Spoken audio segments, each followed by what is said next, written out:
In A very different day to yesterday, at least in eastern parts of the country. So let's start by looking back to yesterday, round about sort of tea time. That's when we had some heavy rain showing up in the southwest, and the first of the thunderstorms were beginning to affect the southeastern corner. Those storms grew and grew, moved across East Anglia, and we had this area of rain getting bigger and bigger. Now that area of rain has moved up across the country during the night and during this morning, and it's now lurking across the northeastern corner there of Scotland.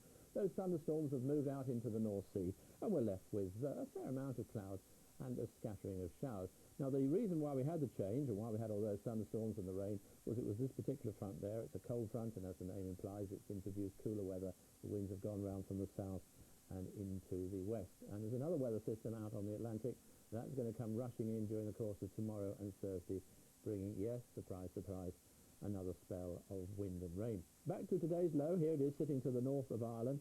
It's feeding around it across Ireland and the west of Scotland, northwest England and North Wales, a good deal of cloud with some outbreaks of showery rain. It's brighter in other parts though, but there are some showers around nevertheless. I think the showers fairly few and far between in the extreme south. They get a little bit heavier and more widespread as one heads further and further north, and that rain in the far northeast of Scotland will move away first of all from Orkney and later on from Shetland.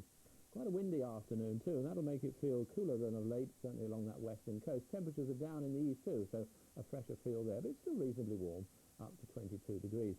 The winds coming in from the southwest and west will keep the pollen counts along the coast nice and low, but inland it looks as if it's going to be quite high this afternoon.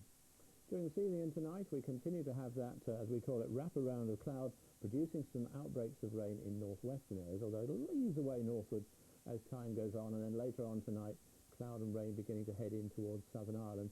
So for most people a fine night and a fresher night, and then tomorrow it looks like rain spreading across most parts of the country. Good afternoon.